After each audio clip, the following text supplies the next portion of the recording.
Good evening and welcome to your four lads post-match after tonight's Europa League Qualifier against Jagiellonia Białystok. Before I introduce my guests, I need to give a quick rundown of all of our sponsors here at Four Lads. CBD Oil Scotland, LBJ Consultants, Elite Scooters Scotland, Metaclad, our roofing partner, the Aesthetics Lounge by Sharon, Denhay, the quintessential British bacon, as well as our very own Candid, along with our season-long partners over at Rangers Youth Development Company, Black Rooster and Art of Gold. Everybody at Four Lads really does appreciate all the support they continue to give us to deliver great shows like this for you. For all the information on the sponsors, check out the socials and the show description. You'll be able to see Four Lads offers, etc., with some of them that you can use as well. So do check them out, please. Right, now having to help me try and make sense of another vintage performance by Rangers in Europe is one of the OGs of the Four Lads stable. Kenny, how you doing, sir? I'm okay, mate, but you'll be getting no sense out of me in the next 45 minutes, an hour, I don't think, because I couldn't make head nor tail of a lot of that, I'm afraid. Yeah, I have a feel that we'll be doing our best to bite our tongue when it comes to certain words during this show tonight, because there's definitely a lot of descriptive terms we were using backstage, but I'm sure we can cope, Kenny. I'm sure we can cope, mate. Mark, I'm assuming to get the wee one off the bed, you just let her watch the game. Nah, she's fine, mate. But no, I'm all right. But watching that, got a lot to dissect and get through. But major concerns again. I've mentioned it a couple of times while I've been on the pod already, and we're only in game 2. We've got a lot of work to do, but based on how I'm feeling, it's not great. Aye, absolutely. And I think, Kenny, the very first thing was probably the thing that set the group chat off before the game, which was the team lineup. I don't think any of us in our right mind probably could have predicted what ended up being that starting lineup. And we'll break it down. First of all, defence. I think everybody probably expected McCann to come in at centre half, but instead we got McCrory at right back, Sterling and Fernandez in 2 centre halves, and Romans. Now, I think tonight, and we'll touch on it, we probably could have done with somebody like McCann in the centre half position, because we looked a wee bit at 6s and 7s for quite a lot of it. I'm assuming he wasn't included because of the lack of training and him having to sort out his visa and all that sort of stuff. But certainly defensively, that was in the first half especially, and even in the second half, that was a massive, massive concern with that starting lineup tonight, and the performances of a few individuals within that backline. Yeah, you're spot on. The chat was going nuts, wasn't it, with the starting 11? It's becoming already 2 games in incredibly difficult to kind of predict what that starting lineup's going to be and what the shape's going to be and the formation's going to be. No doubt he'll settle down and he'll end up getting to know what his best 11 is. On McCann, I would suggest it probably is exactly what you said, Rob. He's maybe just not quite up to speed yet. I'm taking that.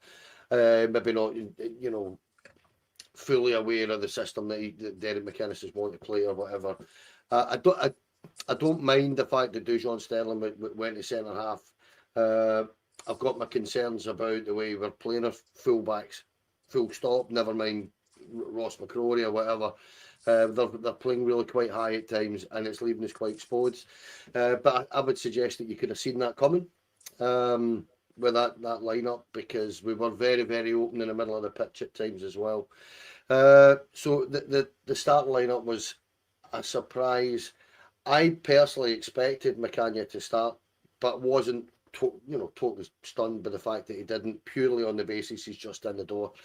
But we don't have our troubles to seek, put it that way, after that, I would suggest. But a little bit alarming that everybody's kind of confused instantly about this, the team lineup and the picks that are getting there first in front of certain others already.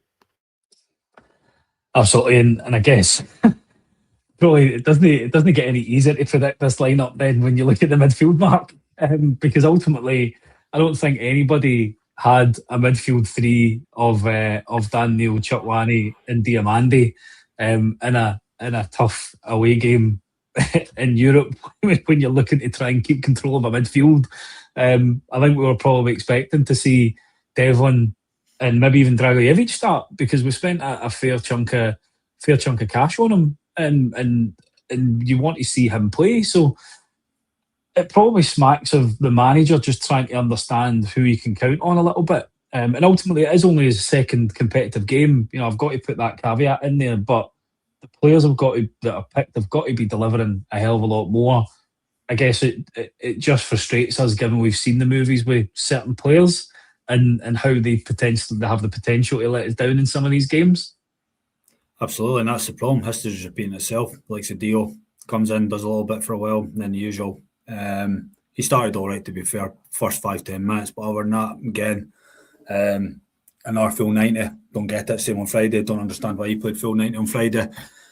Dan Neil, I said a couple of things on the Sunday show and on prior pods, but the more he's playing, I am getting major concerns with him. It's not the player I seen a couple of seasons ago live in person. It's a fraction of the player what he is.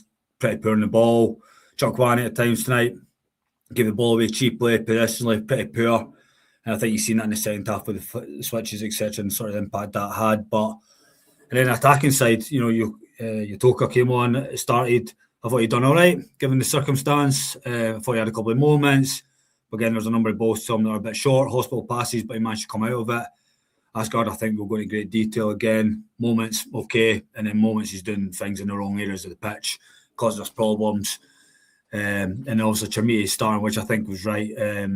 But then the question comes to Shanklin being captain, all this, and then we're not starting him. But I think it's probably right, just given Chermiti and his presence up top, holding up, but he didn't actually have a lot of service to work with. But across the piece, I'm probably the same as Kenny with South African boy in terms of thought he would have started, but you can understand why. But yeah, there's a number of players starting that we've seen this movie before, and sadly, you know, McInnes has to start getting this right, or you know, I mean, we're going to be in big trouble, and a lot of questions are going to be asked of him. And you'd be forgiven for the reaction to that start lineup, Kenny, actually, because we did start the game pretty well. You know, 4 minutes in, we get on the score sheet. It's a fairly decent move. I think there's some really good work done in that build up with Dio and Romans on the left hand side. It's a great ball over.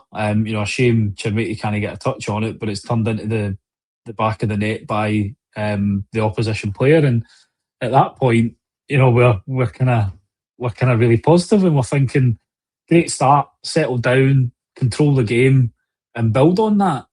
But it then turned into the same Rangers that when we get a goal back or we go in front, we then just seem to stop, and we don't really take advantage of that really good start and what was a good phase of football. The goal was a tremendous goal. I know it's an own goal, but it's a lovely little move. Great work from two Romans. A lovely wee cut inside from Diamandi, where he plays it in terms of a cracking wee pass, takes the fullback right out of the game. And the cross is just tremendous, and it's almost impossible. You know, anybody that's played football will know that it's almost impossible to defend that, because you're full pelt across, you know, the 6-yard box, and you're heading towards goal. So if you get a touch, it's very difficult to do anything with it. I thought we did okay until they scored the goal, actually, and a random and terrible goal to lose. But I thought we started quite well. But yeah, I don't even know what else to add to what you've said, Rob. We've seen this movie over and over again, where you start a game really well and inexplicably you kind of stop playing, and it just seems as if the confidence just evaporates out of the team in one go. I said it to you at halftime. We were talking at halftime, and I said to you that I thought we looked really quite naive in that first half. I thought we started, as you say, that first 5-10 minutes we were decent, and then we just looked really quite lost at that level, and we shouldn't be, because there's no reason that we should be concerned about that particular side that we've just played at all. Having watched them, they caused us more than enough problems, and that's the problem. That's the issue I have with that first half and the way it unfolded. That we seemed absolutely incapable of stopping it. And yeah, that's it's a great point, Kenny, because you know you look at the results on paper. Sometimes I was quite taken the fact that they got knocked out in the Conference League qualifiers last year at Fiorentina. They actually cuffed them 4-2 in Italy, and the fact that they knocked Bruges out, I think, the previous year of Europe, and obviously we know how we fared against Bruges when we came up against them last year. So for that, yeah, I know while it might be the Polish league, but actually they've got 2 Champions League spots now. It seems to be a fairly strong league. You see that performance for them tonight, and we've beaten much better teams than that in Europe before. And I think this is where the frustration is for all of us and most Rangers fans at the moment, is that we used to go into these games brimming with confidence, and we're not going into any game at the moment brimming with confidence. And it's a really difficult position to be in, I guess, Mark, because like Kenny says, the first goal is really out of nothing. You've got 2 players that are marking the guy out on the right hand side, and Ross McCrory had an absolutely terrible first half tonight, I would have to say. Really disappointed with the performance that he put in at right back. But it's a nothing ball into the box that both Fernandes and kind of Sterling almost get in the way of each other and just make a bit of a mess of it. And it completely wrong foots Pander at that point, because he's going in the opposite direction and can't get back to it. It's just what we tend to do, which is basically take a shotgun to both our feet and blow our toes off. Absolutely, I wasn't expecting that, but no, I think for me the first problem's McCrory should be showing him down the line. He puts him back into the pitch on his stronger foot. He whips it in. And I think this is a problem. And I think Fernandes got away with quite a bit already. But I think for tonight, there's a bit of criticism coming his way. I don't know if it's been the whole summer off linked with Bayer Leverkusen and X, Y, and Z, and it's gone to his head or whatever. But I think he's came back, and he's went back to the Fernandes that sort of came into the building 12 months ago. Bit sloppy in the ball. Positionally all over the place, slipping, etc. And Kenny will know this as well. Like when you play, you do your warm up, you understand what the surface is, if it's a mould or a stud, and you adapt it there and then. We've seen it a few times in the second half as well, where there's probably 2 or 3 within a 30-second spell. But the whole point when you're out warming up is to understand what the surface is like. Yeah, we've got boys wearing mouldies, etc. When you can see the park's got a bit of zip about it. But anyway, that's a separate thing. But I think for me, Sterling and Fernandes, between the two of them, kind of got caught each other way, and nobody takes command. And I don't know how many times we've probably said it in this show, but centre half pairing, at least somebody just grab it by the scruff of the neck and just deal with it. Nobody does. Goes under Fernandes and Sterling. And to be fair to Pander, there's nothing he can do with it. It trickles into the bottom corner, but it's just an absolute mess. But I think McCrory should do a bit better and being tighter. Instead of showing him when he's good fit, be showing him down the line out of the park. It's a bit of calamity, to be honest. It is. And I guess, Kenny, it doesn't get any better, because the ironic thing is we're then starting to get a wee bit more in attack again, and it's the next goal comes from probably the problem that you were highlighting there about what our fullbacks were doing, because we move breaks down on the edge of the opposition box, and then they've got 80 yards to run into to our goal for the second, and the ball gets played over. Fernandes, I think it is, slipped. There's 2 boys at the back post. I don't think anybody was covering them. Pander makes a really good save, actually, I think, and just can't get up for the rebound, and McCrory's far too slow to get in there to try and block. And all of a sudden, we go from a really good first 10 minutes, 1-up away, hoping the team will settle down and take control of the game, to 10 minutes later being 2-1 down and having to chase the bloody game. It's just typical Rangers. It is, and the writing was on the wall the entire first half for that, because they kept doing it. They just kept pinging it into the space that we were leaving. And this isn't rocket science. This isn't difficult. And for me, if you're going to play your fullbacks that high, then your 2 pivots, which we were playing with tonight effectively, and your centre halves have got to be shaped properly, and we weren't. Again, Mark, you maybe understand this as well. I know you will, Rob. But see, for the first goal, both our centre halves are facing their own goal. They shouldn't be. They've got to be facing forward, and if they're facing forward and attacking the ball that way, that doesn't happen. It is that simple. Ross McCrory has got to take a lot of responsibility, because it's far too easy to get that ball in. On the second goal, for me, how many times have we watched this? I mean, genuinely, how many times are we going to watch the same goal over and over and over again? Can we get our back four sorted and organised, please? Now, Tello Asgard tries to play the wee flick.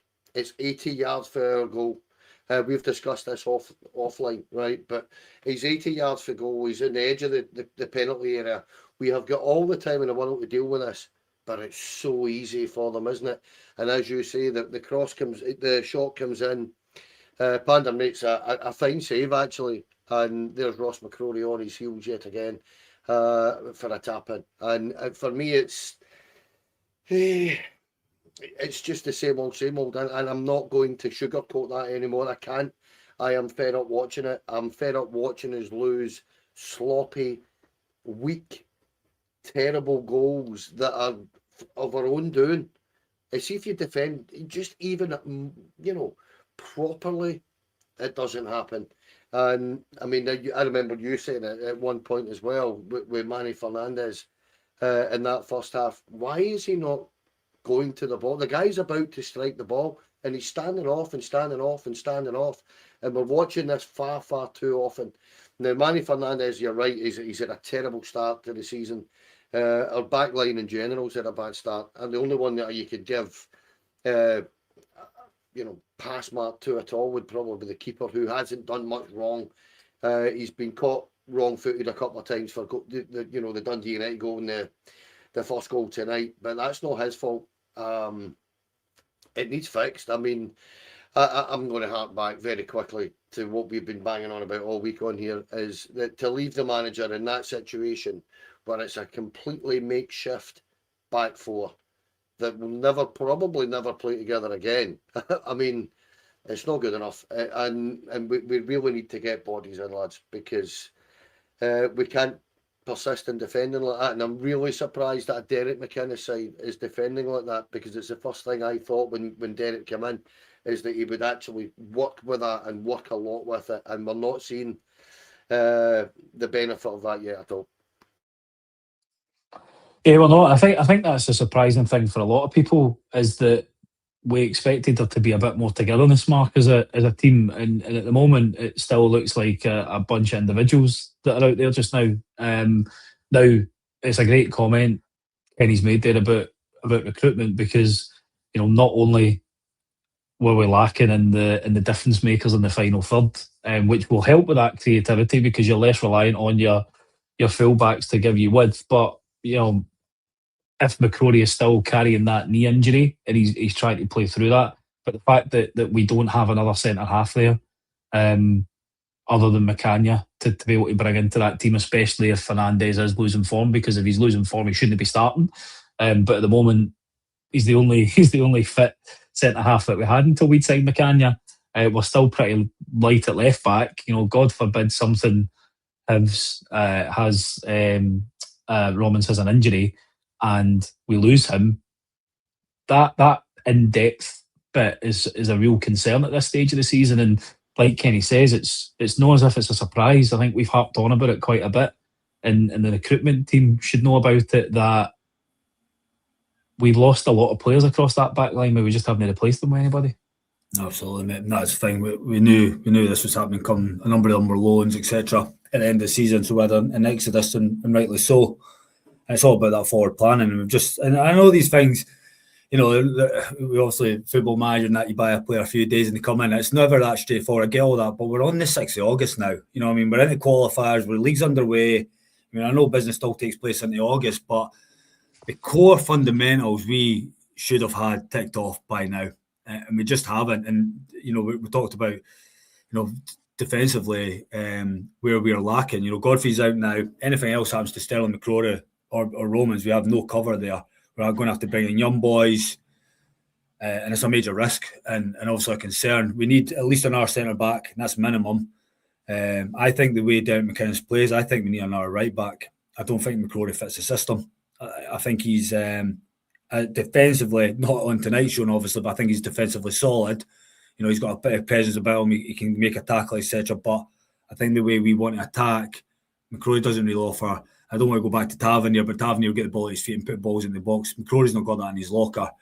I think we need sort of that more type of right back, given what Romans can do on the left-hand side. And again, to your point, we need another left back. I know there's been rumours like Penrice and stuff like that, but that's gone on for quite some time now, and we've still not got that over the line, and time's ticking. But from a defensive point of view, one, currently who's in there is giving us a problem, and two, if anything happens to them, we've got no one to cover them. So it's still a bit of work. We've still got a little bit of time. However, we've got a game on Sunday against Hibs. No one be easy.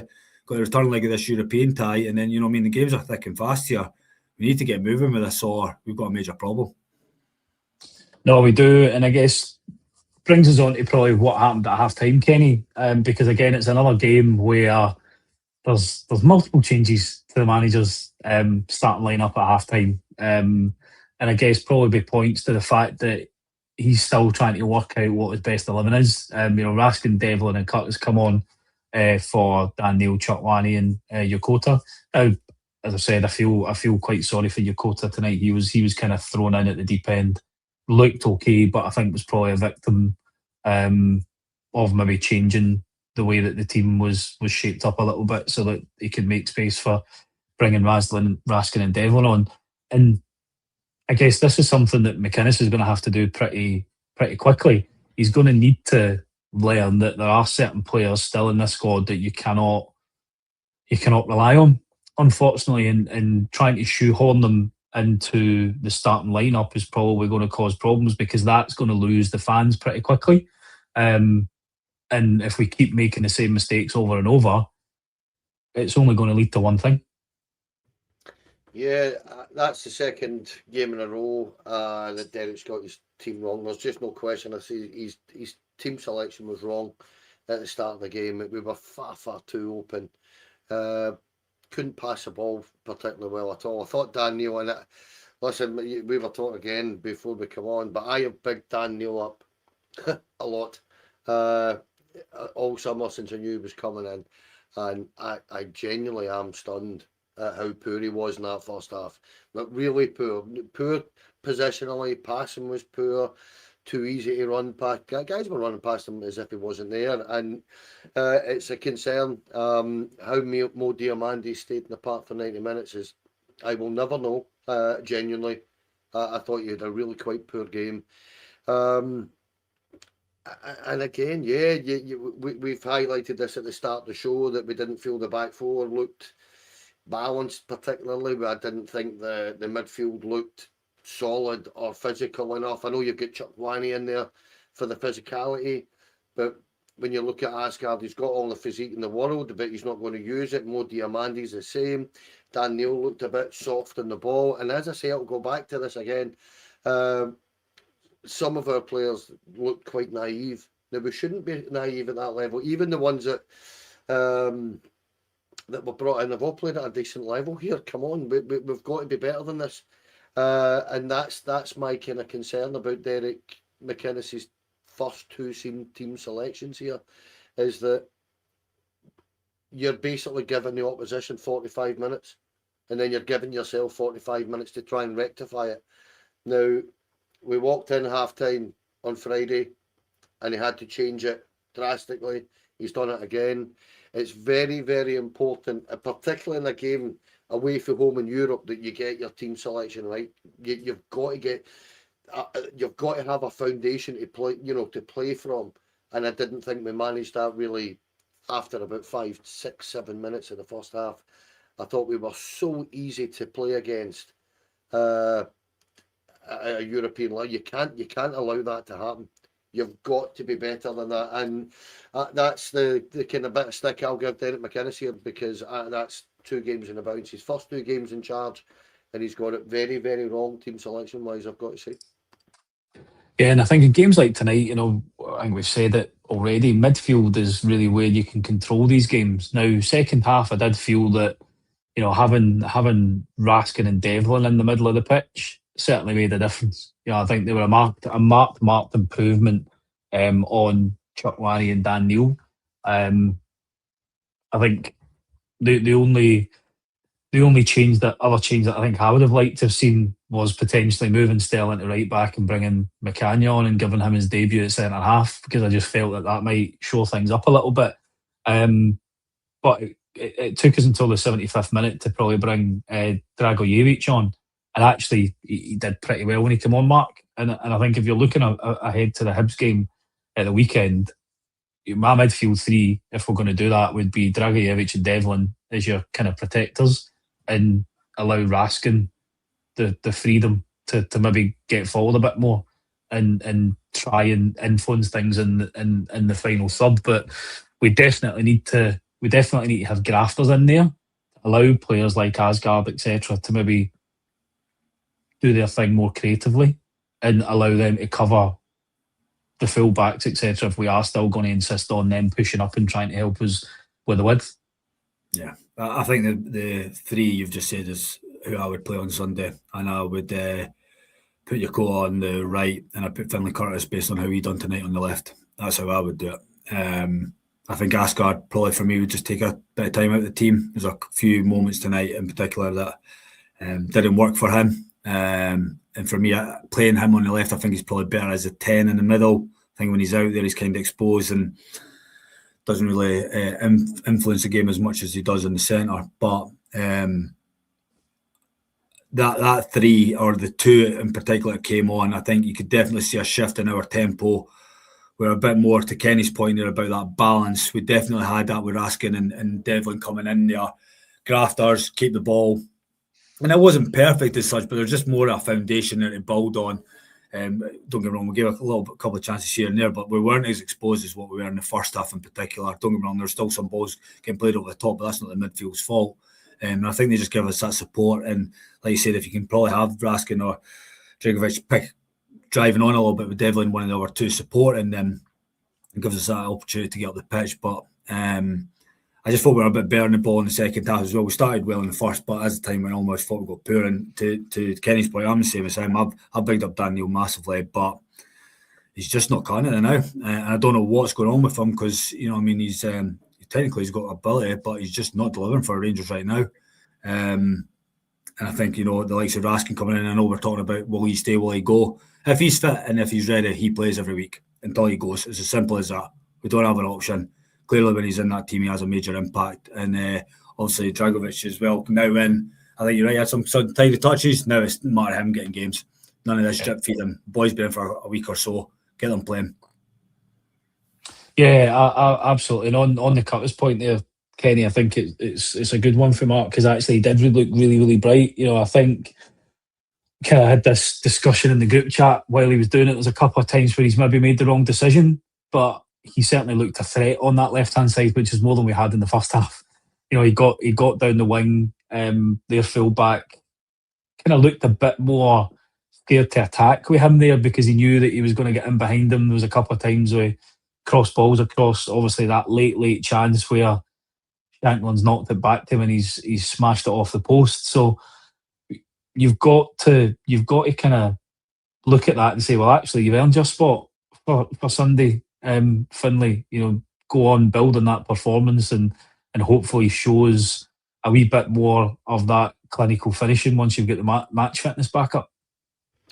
If he doesn't start on Sunday, I will be raging, actually. I thought that was the only shining light in the game for me, was the 45 minutes that Finlay Curtis put in. Yeah, his final ball's not perfect yet, and we have, again, a young kid trying to learn his trade. However, he had that fullback on toast.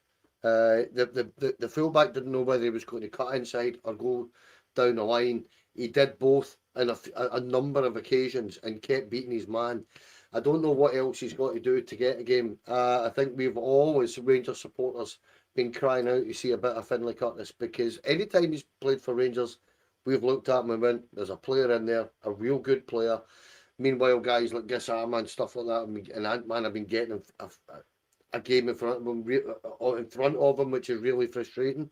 Now you're looking at it, Gassama started, beg your pardon, on Friday. Really frustrating for me because we know what Gassama is going to bring, and it's not enough.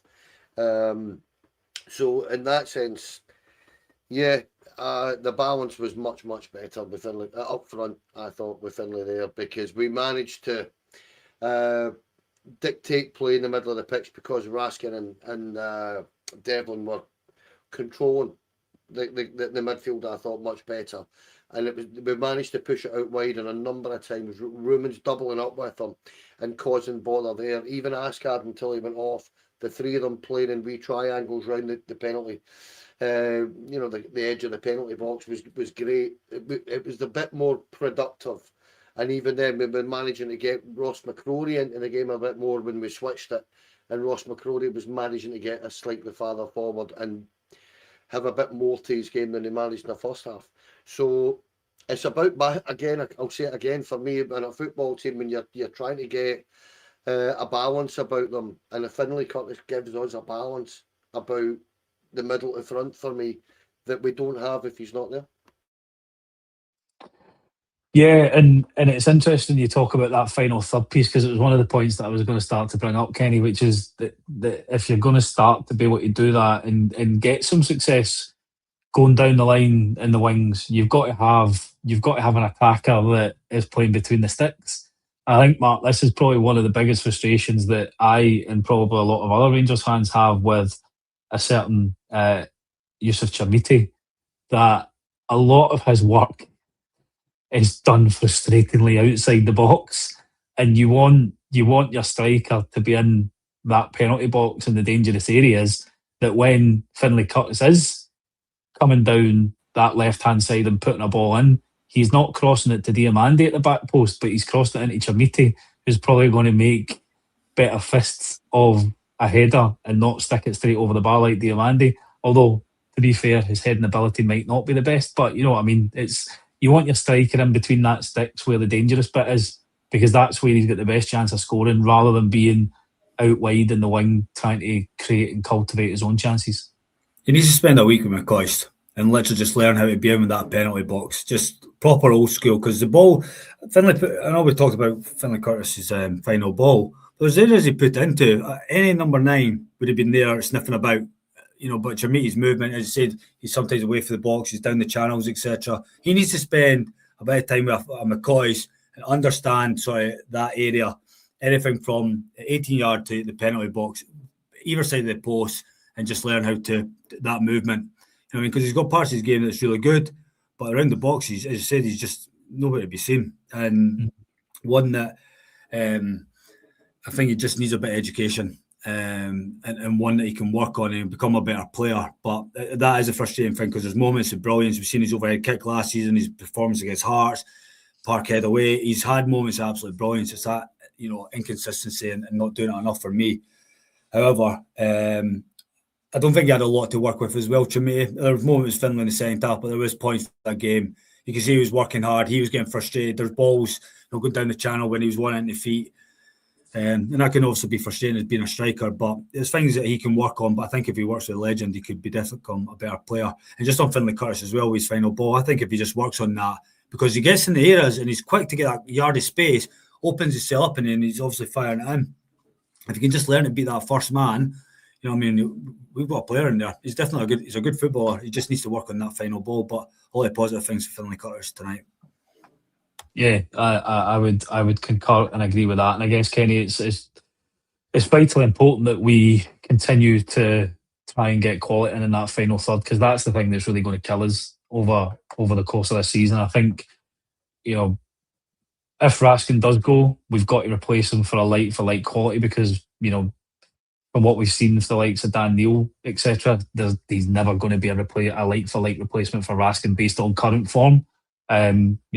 Potentially don't want to say this on air, but Sharon might be right, and he's looking more like Joe Rothwell than a quality midfielder at the moment. But hopefully she's not listening and doesn't hear me say that. But we're obviously still on the wing, still in the market for wingers. If Raskin goes, we still need to have a quality difference maker in that central midfield. I think Devlin is going to give you a good base because of his hard work in the engine room, but he's not going to be the quality, give you a quality killer pass. And I don't know what Dragicevic is going to deliver us. It'll be interesting to see what 5 million gets us. But again, he looks like a really good number 6 that will give it to people that are going to make a difference. So we really need to make sure that we are going to have those difference makers in the final third that can support the strikers when they're there. We are crying out for pace, middle to front. We're crying out for it. Yeah, you're right. If Nico Raskin does go, then we're going to find it very, very difficult. I would expect that the recruitment team would have a ready-made replacement in mind. However, we don't know because the recruitment's been a bit all over the place this summer. On the we need wingers. We need a left back that's covered. We need centre halves. We've not got enough of them. We don't have we've got more issues in the Beano at the minute, actually, when it comes to recruitment. We just haven't got this summer correct so far. Now, they've still got a month. They've still got, 3.5 weeks to get this right. However, this is the problem that we're talking about. You're saying about Dan Neil and you're making a joke about it. And we're right. You're right. Absolutely spot on, Rob. But we're very, very quick to judge players. And we all another joke we say, we give them 10 minutes when their minds are made up. However, the issue with guys like Dan Neil and his performance tonight was that he was playing the game, probably his natural game. However, he's never played in Europe, and the key element to turning a performance in away from home in Europe is keeping the ball. So stop trying to play 30-yard passes into feet and stuff, and keep it as simple as you can, and move the ball forward and let the ball do the work. And I think he was just trying a little bit too hard. Whereas you'll see Nico come on and instantly he'll give somebody a bump or whatever, but he'll keep the ball and he'll pass it 10 yards instead of try to pass it 30 yards. And that's the difference. And Daniel will learn because you'll have no choice. You'll need to learn. I'm going to go back to the Chermiti thing, because I actually thought he actually, in the first half, I thought a lot of his work was real quite good. And as you both said, outside the box, his hold-up play, his build-up play, he was feeding people and stuff like that, right? I've now got an issue with this where I keep looking back, and I've discussed this with Stevie before, but if you look at Steven Gerrard's first season in charge, he played with 1 striker and 2 out wide. The second season, they came in a bit narrower, those wide players. And by the third season, they were playing almost like a front 3 almost, and within the area of the penalty box, if you like. And I do think that that's part of Chermiti's problem, that if you're playing with somebody like a runner like Asgard off him, well, a lot of the time Asgard's 30 yards away, and so the build-up play has been held up, and he's trying to do too much outside the box. And I actually think the body's getting closer to him, the wide players getting closer to him, would allow him into the box much, much quicker, because he can give and go much, much easier there. It's just something that I've been harking on about for a long time, guys, that I genuinely noticed that with Gerrard's front 3, that the first season, they were out on the touchline, and by the time he left, they were almost side by side with the striker. And it's just to get bodies and give and goes in there. And that's kind of where I'm at with this at the moment. We are just not a gelled team at all yet. Yeah, and it's going to take time when you consider 9 new signings in the summer, and I know other people are going to talk about the likes of Dundee United, who have got a high turnover of player and who looked a bit more well drilled than us, etc. But it still does take time, unfortunately, whether we like it or not. I think the difference with this team compared to that Gerrard team, Kenny, is you probably had Borna Barisic on the left-hand side whipping in some cracking balls. You had Tav on the right-hand side whipping in some cracking balls back in those days. Unfortunately, we don't have anywhere near that pace and quality at the moment, Mark. And I think, it comes back to frustration with recruitment, where the manager's kind of been left with glaring gaps in the team. that we need to identify, or we need to fill pretty quickly. And time doesn't wait. You know, the season's not going to stop until we get our recruitment sorted. You know, that's 2 games in, a draw and a defeat. We play Hibs at the weekend, and we know that they'll always come to Ibrox and up their game for a game against Rangers. We then have the return leg at Ibrox on the Thursday. I think the manager himself said before he came into the job, sometimes you've just got to win. And I think the players also that are in the building need to do a hell of a lot more on that pitch at the moment, because there's been a few that do look as if they're still on their summer holidays and haven't really got their minds right when it comes to competitive football and doing that kind of fighting tooth and nail for the results, which is the disappointing thing just now, because we should be more than good enough to get a result against that mob tonight and come away with a win that we can then capitalise on at Ibrox next week. But instead, we're going to have to chase a game and be a bit more open than we probably would have been, and potentially leave gaps for them to counter-attack on us. All they need to do is shut up shop and make it difficult for us to beat. So we've not done ourselves any favours with the recruitment, but the players also need to take a bit of responsibility for how they're letting the manager in as well. No, 100%. I think a number of them need to get a finger at their arse. It's pretty simple as that. You know, they've came back. We've had a couple have been at World Cups. Like I said, some have had a good break. We've had, as I said, a turnover with the squad, etc. But been in the building long enough now, a number of them, to know what the expectation is. They've been through it last season. I think you're right, some are still going through the motions, but can't afford it. It's as simple as that. We do not want to be at the end of August 5, 6, 7, 8 points behind. You know, we've drawn an X amount of games and we've started absolutely horrendous. I do have sympathy with Derek McInnes in terms of what he's working with just now. We went through it a little bit there in terms of where we are defensively, at wingers, etc. And there is definitely gaps, but we still, if you look at that team on paper, like there's still enough quality in that team to be beating the likes of the team you're playing tonight, home and away. If you go back to prior seasons, we had teams, you know, playing a far better teams and performing in Europe. This team, as I referenced on our pod the other day, where they've not really had much success since they came in the building, and there's been a lot of new players in since last summer. They've not got a great run in Europe, but on paper, that team should be beating this team. They're not great, but they obviously got a result and they cause us a bit of problems. My worry is, do our heads go down? Do we go on this run where we can't buy a win? Hibs, as said, will be a sticky test on Sunday, but again, we should be winning that. Like we're Rangers at the end of the day, and I'm not saying that's a given in any way, but at the end of the day, we've still got talent throughout this team. We're at home, we're at Ibrox, 50,000. I mean, it's worrying if we're concerned that, you know, we might not be getting a win on Sunday and then be 5, 6 points, 4 or 5 points behind. It's just, for me, pretty concerning where we are right now as a football team. But there's a lot of work to be done. We've got 3 in about weeks, as Kenny said. But we've still got enough team. It's just a matter of the team getting their finger out and getting on with the job.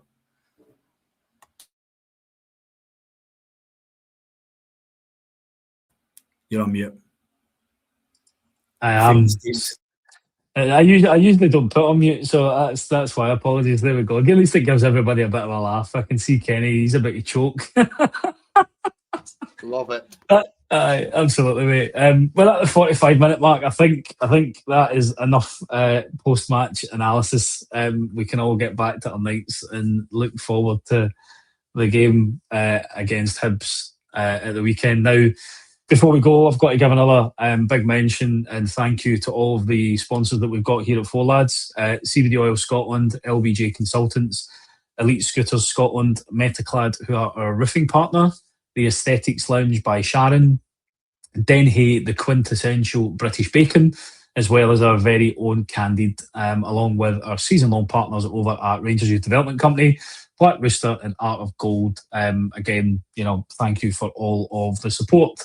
If you want to become a member and get access to all the ad-free shows, there's details in the show notes and hopefully a QR code somewhere that you'll be able to see as well. All that is left for me to do is to say thank you to both my guests. Kenny, it's nice to be on with one of the OGs. I enjoyed that. Thank you. No, nice to be on with the pair of you guys. Don't get the chance very often to wear a schedule works these days. that you do Sundays and Fridays and all sorts, and I get away with Monday and Wednesday, and that's me. My week's done. But it's been a busy week for me. I've been on every day this week, so I'm away to do something more entertaining than watch Rangers. Put it that way. That's it. At least we can forget about it tonight then. Mark, appreciate you coming on as always, mate. Nice to chat to you. Likewise, mate. Probably see you on Sunday. But no, thank you. Good chat with you both, given the circumstances tonight. Like I said, we've got quite a bit of work to do, but as always, we will follow and love the Rangers as we do. Absolutely, absolutely. All that is left me to do is just to thank everybody that has watched us live tonight. Listen back to us via all your normal pod sources. We do really, really appreciate the support and hope that you continue to share the pod amongst your friends and family. There will be a show tomorrow night. I have no idea who's on, but keep your eye on the socials because I'm sure Calvin will stick something out about it. Take care. Have a good night.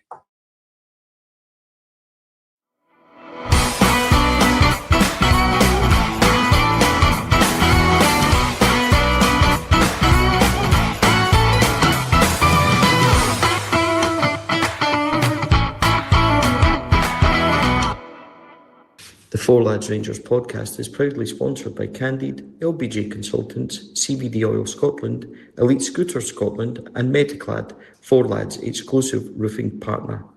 The Aesthetics Lounge by Sharon, Denhay, the quintessential British bacon. Thank you to all our sponsors, and in partnership with Black Rooster, Art of Gold and Rangers Youth Development Company. Thank you for listening to or watching the podcast. We hope you enjoyed the show.